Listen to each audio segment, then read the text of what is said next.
大家好、青空です。皆さんは誰かが決めた効率的な100点満点の旅を探すためにせっかくの休日を使っているんですか？あっちの電車に乗り換えてこっちのバスの時間を調べて旅に出る前から数字に追われるなんてなんだかちょっと寂しいじゃないですか。実はね、今日はちょっとした奇跡が起きたんです。僕が乗り込んだ大きなツアーバス、まさかの僕だけの貸し切り、世界を独り占めする贅沢な時間がここから始まります。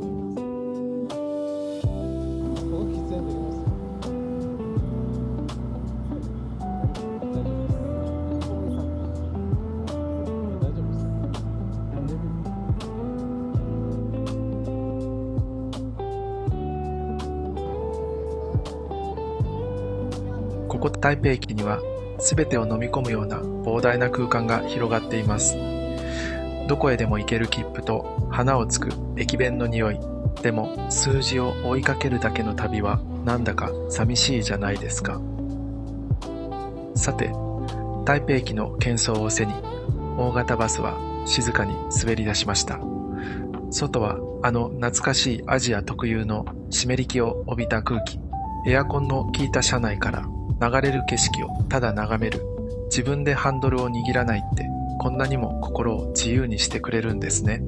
ですね、僕は15年日本に住んでいて、日本の整った美しさが大好きです。でも同時にこの台湾の少し雑多で生命力に満ちた匂いにもどうしようもなく惹かれるんです。窓の向こう、海を見ていたらなんだか不思議な境界線に立っている気分になります。なんだか申し訳ないような、でも物々で特別なブイープになったような不思議な感覚。時刻表を気にする必要はありません。ただ座っていれば次の物語へ運んでくれる最初の目的地、野柳、エリューの海の匂いがうっすらと車内に届き始めました。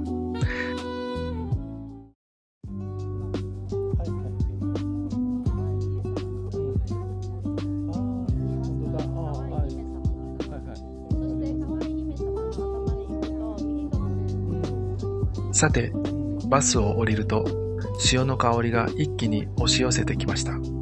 ここが長い歳月が削り出した彫刻の町の柳です。ですね、ただの珍しい形の石って思ってみるとそれまでなんです。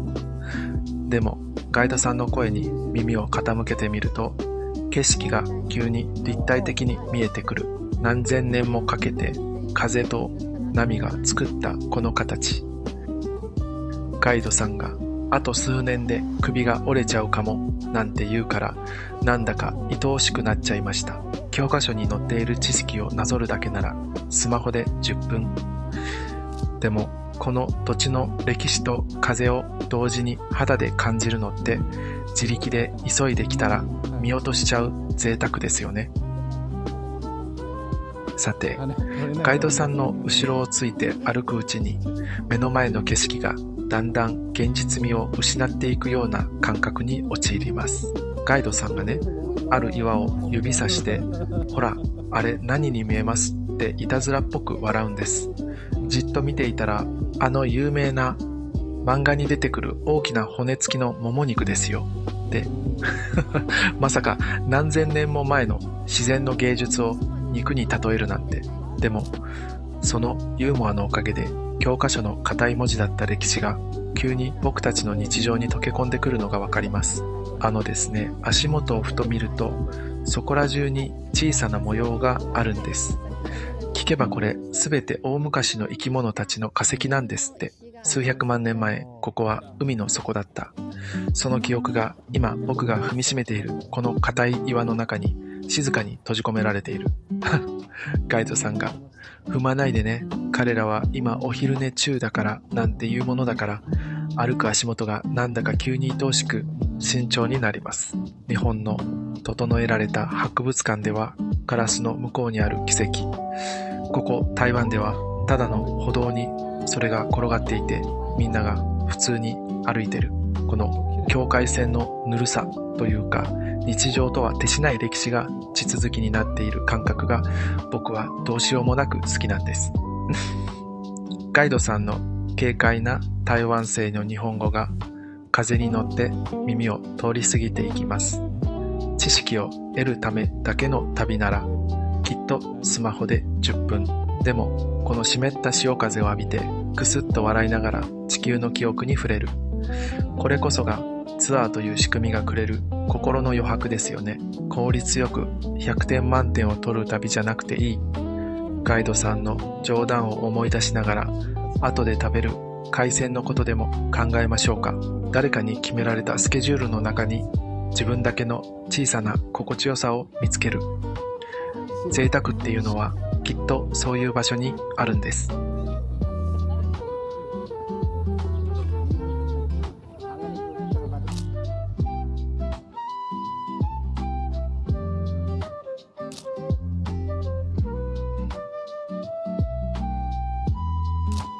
じっくり自然の芸術を堪能した後は鼻をくすぐる香ばしい匂いに誘われて商店街へ。旅のもう一つの主役ですね。ずらりと並ぶ海鮮の乾物、そして謎のスパイスの香り。台湾の商店街ってこのちょっと雑多な生命力が最高に心地いいんです。気がついたら両手に食べ歩きの袋を持っていました。爆食なんて言うと品がないけれど、心が動いたものをもと私に味わう。これ以上の正解ってないでしょう。日本の整った商店街も美しいけれど、このルールなんてないかのような自由な空気、なんだか自分の小さな悩みなんてどうでもよくなってきます。さて、お腹も心も満たされたところでバスは次の物語へと走り出します。でもここでちょっと冷たい現実の話をしてもいいですか？正直バスツアーって移動時間がガチガチに決まってるのが一番のネックですよね。ぶっちゃけ時間足りるのって皆さんも思いますよね。僕も最初は誰かに時間をコントロールされるのが嫌でした。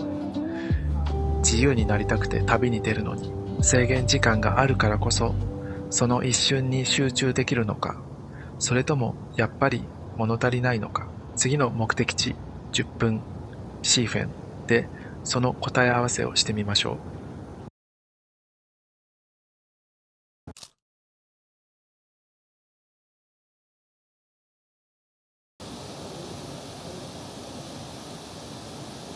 さて、バスを降りて歩き出すとすぐ横を古い線路が走っていました。鉄の匂いと緑の匂い。ほら、一歩進むごとに空気がどんどん冷たくなっていくのがわかります。肌にまとわりつく細かな水の粒は見えてきました。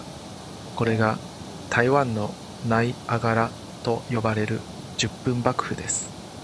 圧倒的な水の壁、なんていうか言葉を失うってこういうことですね。白い水しぶきがまるで生き物のように踊っています。最前列まで来るともう隣の人の声すら聞こえません。世界のノイズがすべてこの水の音に消されていく。面白いですよね。ツアーだから滞在時間は限られている。でもだからこそこの一瞬の迫力に五感が限界まで研ぎ澄まされる。だらだらと過ごす1時間よりこの時間制限があるからこそ美しさが濃縮されて心に深く刻まされる気がするんです。効率を求めるバスツアーが結果として一番贅沢な一瞬を僕らに味わわせてくれる。人生って皮肉で面白い。さて、轟音を背に帰り道を歩いていると森の片隅に錆びついた古い貨車がひっそりと言葉んでいました。かつてこの地は黒いダイヤ炭鉱で栄えた場所。この滝の美しい水も当時は生きるためのエネルギーを運ぶ背景だった。日本の統治時代、そして戦後、多くの人々がこの山奥で汗を流し時代をつないできた景色の中に歴史の地層が見える瞬間です。観光地として消費される美しさの裏側には必ず泥臭い人間の営みがある。それを知ると、旅はただの消費じゃなくなるんです。滝の冷たさと炭鉱の記憶。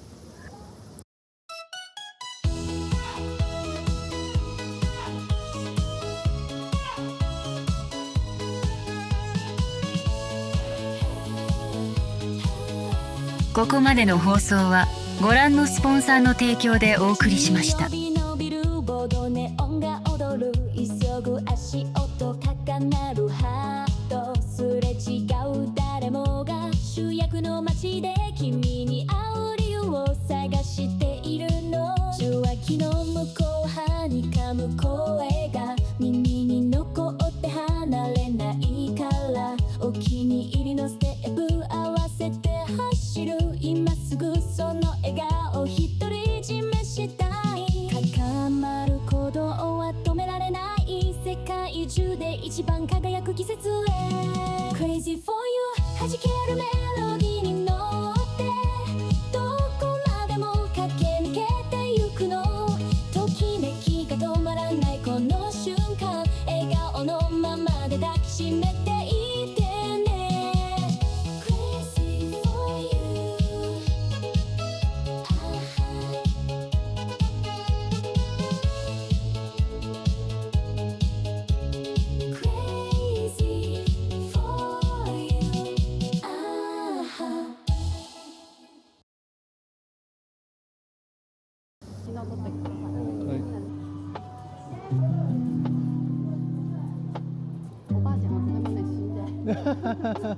さて、バスが次に出迎えてくれたのは、どこか懐かしい昭和の日本にも似た古い記憶が眠る町、10分ロー町です。ですね、ここは線路のすぐ脇に手が届くほど近く商店が並んでいるんです。昔の炭鉱の面影が今も町の呼吸として残っている。面白いのは、ガイドさんがお店に入るたび、店員さんたちが「お、また来たね」って家族みたいに迎えてくれること。これ食べてみてなんて温かい声と一緒に差し出される試食の数々。観光地なのにどこか田舎の親戚の家に帰ってきたような心地よさです。効率よく回してくれるからこそ、実は自力で来るよりも一番おいしい町のコアを濃密に贅沢に楽しめるんです。さあ、いよいよこの旅のハイライト、線路の上から空へと願いを放つ点灯ランタンの時間です。筆を持って墨の匂いを感じながら自分の心と言葉を向き合わせる。僕はただ僕に関わるすべての人が心地よくありますようにと書きました。準備ができるとお店のお兄さんがはい、次はこのポーズ、次はこっちって怒涛のポーズ指定をしてくるんです。普段はそんなキャラじゃないのに、この街の陽気な空気に巻き込まれると、なんだか恥ずかしさなんてどうでもよくなっちゃう。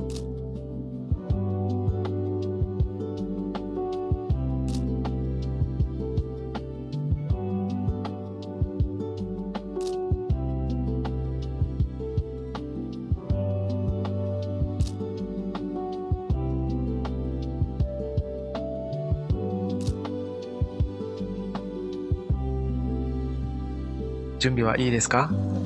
って手を離した瞬間、ずっしりとしていたわしがまるで命を得たように空へと滑り出しました。うわあ、綺麗だな。僕たちの小さな願いを乗せて、オレンジ色の光が10分の深い空へと吸い込まれていきます。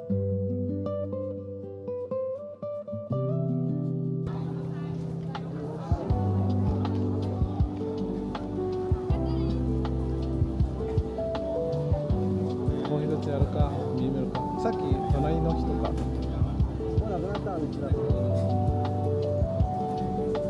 一気に生えてましたね。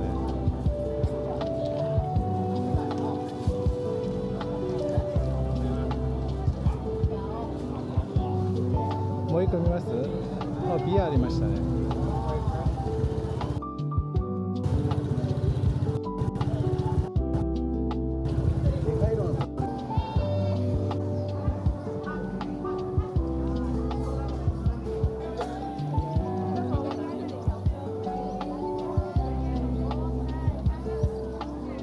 ふと周りを見渡すと、順番を待つ色とりどりのランタンに世界中の言葉が訳っていました。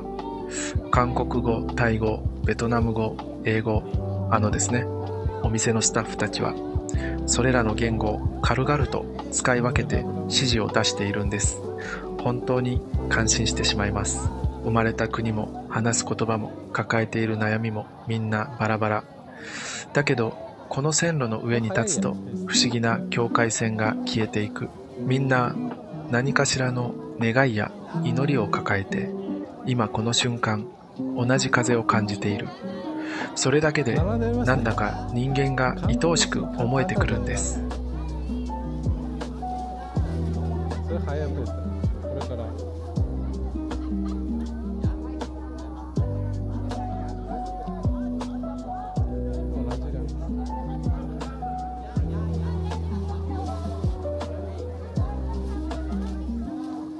効率的な旅のスケジュール、決められた滞在時間。でもこの空を見上げている数分間は時間が止まったかのような錯覚を覚えます。制限があるからこそその一瞬が永遠のように心に焼き付く。他人の物差しで測るコスパなんてこの光の前では何の意味も持ちません。お腹も満たされ願いも空に届けたところでさらに深い山の迷宮へと舵を切ります。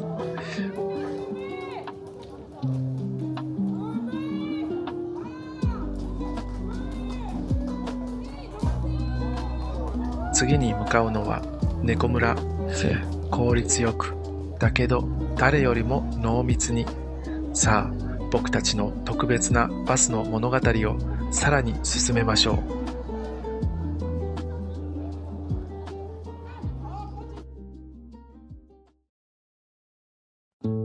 もう27分だ。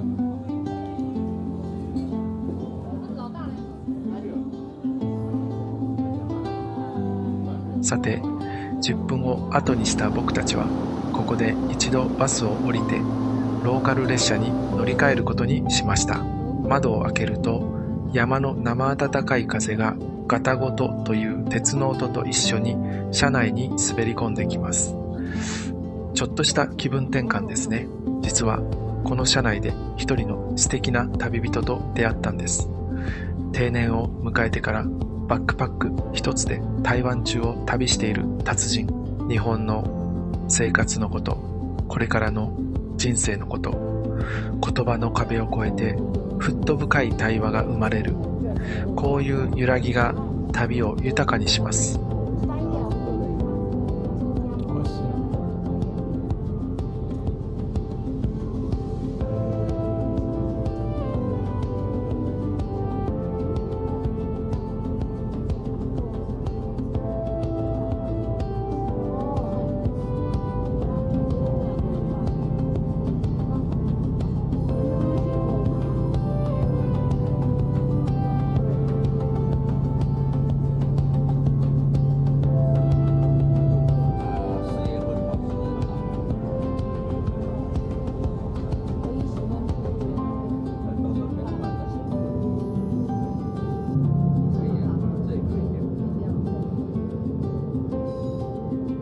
列車がシンガに張り込んだのは大トン駅。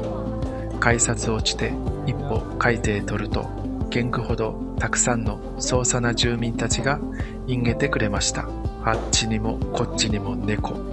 ですね、ここ猫村の猫たちはかつての炭鉱生活の名残なんだそうです。昔炭鉱の資材や大切な書類をネズミから守るために飼われ始めた彼らが今はこうして町の主役として保護されている。でもガイドさんが少し寂しそうに地域の高齢化や環境の変化で猫の数も年々減っているんだって教えてくれました。もうなんだか愛おしいような、どこか切ないような複雑な感情がこの静かな村を包み込んでいる気がします。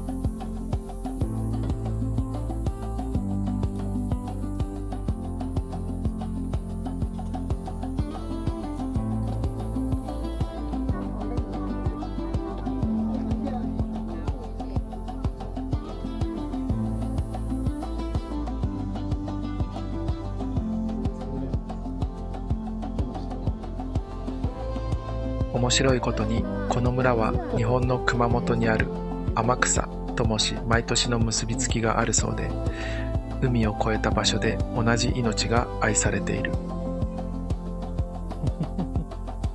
それボスじゃん。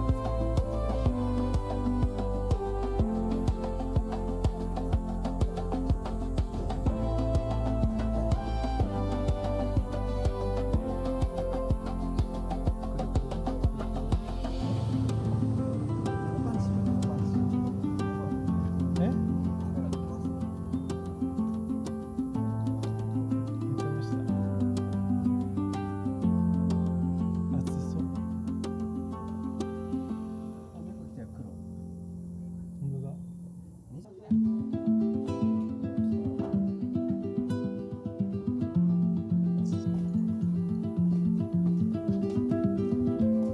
境界線なんて本当は最初からないのかもしれませんね。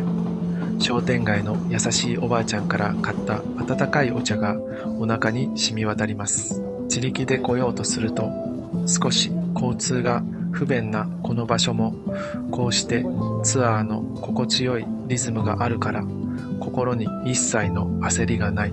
他の人が必食リストを追いかけている間に、僕はただ猫の呼吸に合わせて自分の心をリセットする。これ以上の贅沢ってないでしょう。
さあ、たっぷりと癒されたところで、僕たちの物語は再び待機してくれていたバスへと戻ります。ここから旧分へ向かうには、少し山道を歩いて古びたレンガ造りのトンネルをくぐる必要があるのですが、ここがまたいい雰囲気なんです。ひんやりとした影の中に足を踏み入れると、自分の足音だけが静かに響いて、まるで異世界への境界線を越えていくような感覚で、トンネルの暗闇の向こう側にはきっとけぶるような山の迷宮と赤い灯火が待っているはず。一人旅では絶対にたどり着けない濃密な光と影の世界へ。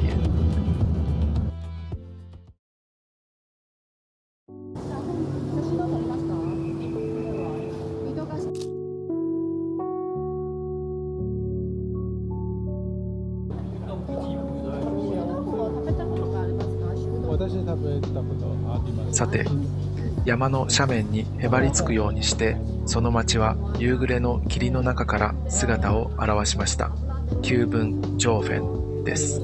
バスを降りると、ひんやりとした山の空気に、どこかお茶の葉の渋い匂いとかすかな雨の気配が混ざり合っています。賑やかな旧文の商店街へ一歩足を踏み入れると、狭い路地にひしめく看板と人間の熱気が一気に押し寄せてきます。面白いのはね、ここでもガイドさんが大活躍で、お店の店員さんたちが笑顔でお疲れ様って声をかけてくれるんです。これちょっと飲んでみてって差し出されたのは、芳醇な香りの杏酒。喉を通り過ぎる温かさが旅の疲れを優しくほどいていく。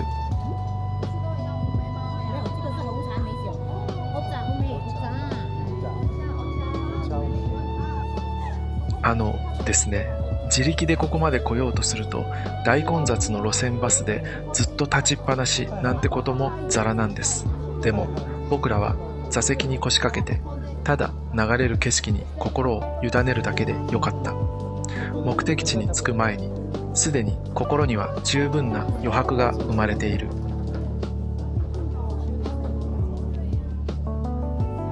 こで買ってここで食べてます。同じ店です。下がってから雨お客さん。でも綺麗な山にいい匂いをして有名なパイナップル。階段を上り詰めた9分の最高点。ふと振り返ると暗い夜の底に遠く東シナ海が静かに広がっていましたあの闇の向こうには沖縄の島々が見えるでしょうか。海を渡る風の匂いを嗅いでいると僕たちが引いた境界線なんて本当はどこにもない気がしてくるんです。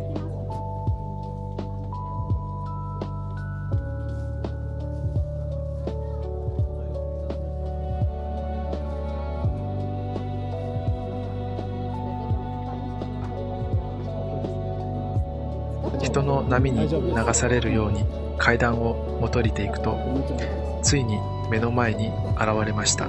あのアイモートチャローです。うわー、やっぱり息を飲むほど幻想的ですね。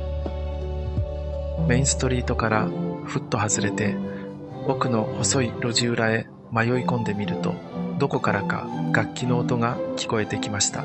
そこでは地元の中学生たちが小さな音楽会を開いていました。響き渡るまっすぐな旋律。なんだか眩しいほどの青春の匂いがします。観光地として消費されるだけの街の裏側に、確かにここで息づいている若者たちの日常がある。それに出会えただけでもう愛おしい。ですね、ツアーだからもちろん滞在時間には制限があります。だから有名な茶楼でお茶をすする時間は今回はないんです。でもそれがどうしたって言うんでしょう。他人が決めた絶対行くべき場所のチェックリストを埋めるために僕は旅をしていない。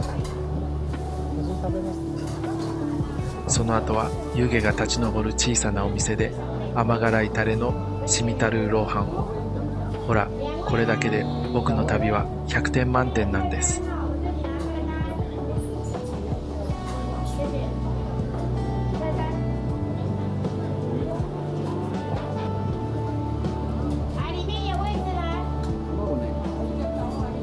どこか僕が知っている中国の古い路地裏のようであり、日本の大正時代のノスタルジーにも似ている境界線がこの光の中で溶けていくさあ、夜が更けてくると周りの自由旅行の人たちは焦り始めます。9分の帰りのバスやタクシーはガチで熾烈な争奪戦ですから。でも僕たちの横には優しく微笑むガイドさんと貸し切りの VIP バスが待っている。この圧倒的な安心感こそツアーがくれる最大の贅沢。誰かに決められたスケジュール、制限された時間。でもね、その枠組みがあるからこそ移動のストレスから完全に解放される。不自由さの中にこそ本当の自由を見つけることができる。他人の物差しで測るコスパなんてこの贅沢な時間の前では何の意味も持ちません。代わりに見つけた小さなお店でピーナッツコーンをまぶした台湾のクレープアイスをガブリ。ひんやりとしてどこか懐かしい甘さ。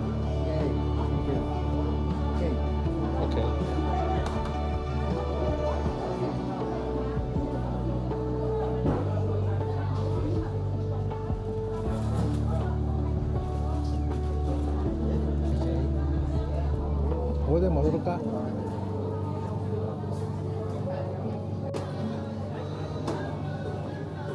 台北駅へ戻るハイウェイの上、バスは静かに夜を滑り出します。今日たどった海から山への一本の古い境界線。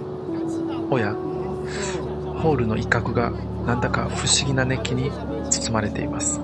上りには見聞きしたことのある日本の鉄道会社の名前がずらり。ですね、実は台北駅で日本の駅弁イベントが開催されていたんです。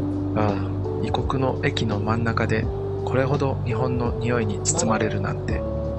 台湾の歴史ある駅の空気とまるで最初からそうだったように綺麗に溶け合っている不思議な感覚です。あ、弁当。あそこもありますね。99。野柳の風、10分の日、猫村の片森および9分の赤、誰の目も気にせず僕たちのテンポで呼吸した5時間。皆さんの心には何が残りましたか？人生は短い。誰かが決めた100点満点の正解なんて捨てて、明日はあなただけの新しい境界線を探しに行ってください。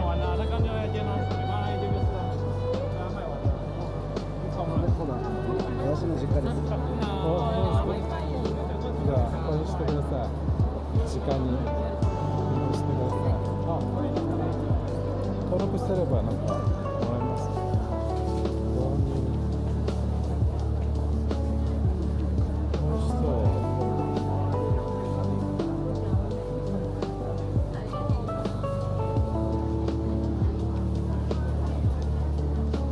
今夜の晩ご飯は駅近くの賑やかな熱唱ルーチャオへ水槽から選んだ新鮮な海鮮が次々と強火で炒められていきます。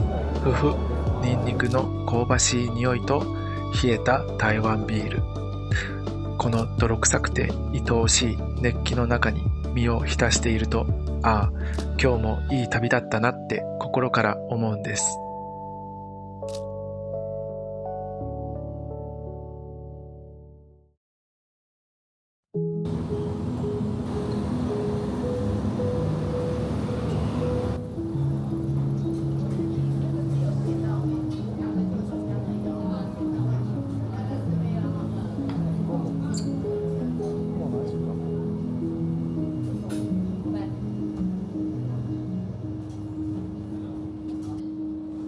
ですね、旅が終わるこの瞬間にいつも自分に問いかけるんです。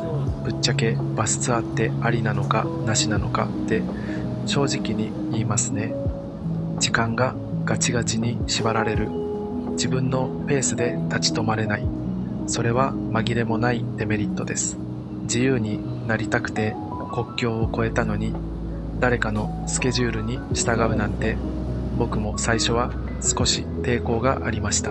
でもね、今日一日を振り返ってみると、その不自由さの裏側に驚くほどの贅沢が隠されていました。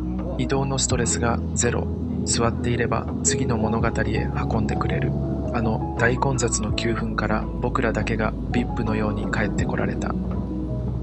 ガイドさんの軽快なユーモアや事前に用意してくれた手羽先ご飯、あれは自力では絶対に手に入らないタイパを超えた価値です。自分でルートを調べて数字に追われる時間を全部捨てたからこそ、僕はただ目の前の景色と自分の心に向き合うことができた。もしあなたが初めての台湾だったり、限られた時間の中で名所のコアを濃密に味わいたいなら、バスツアーは間違いなく一択です。他人の物差しで測るコスパなんてどうでもいい。自分が心地よいと思えるなら、それがあなたにとっての100点満点なんですから。旅をするたび、自分の中の境界線が少しずつ新しく書き換えられていくような気がします。人生は短い。誰かが決めた正解のルートなんて捨てて、あなたも今すぐあなただけの新しい心地よい境界線を引きに旅に出てください。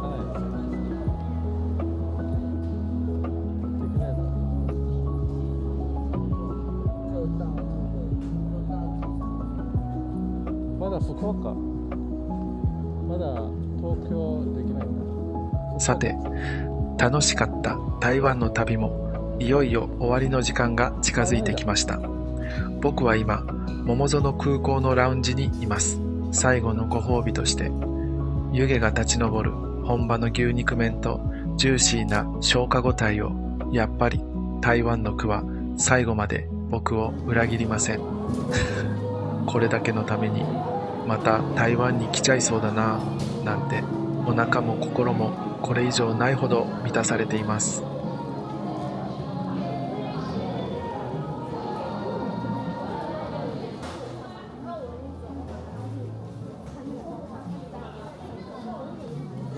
タバコあります。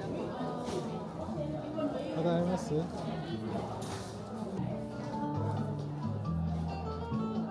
抹茶。これも一回なんか外で一回出国して、外じゃない外あったかもしれないね。もうフルス作ってもう思いました。キングバーグあります。結構列。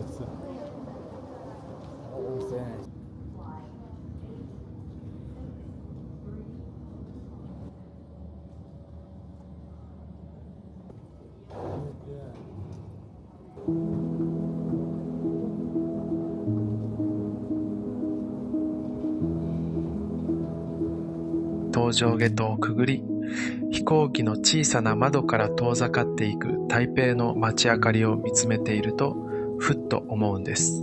今回の旅は結果的にまるで僕たちだけの奇跡の貸し切りビップザーのようになりましたが、旅の形って本当に人それぞれですよね。そこでちょっと皆さんに聞いてみたいんです。もし皆さんが台湾へ行くならどちらのスタイルを選びますか？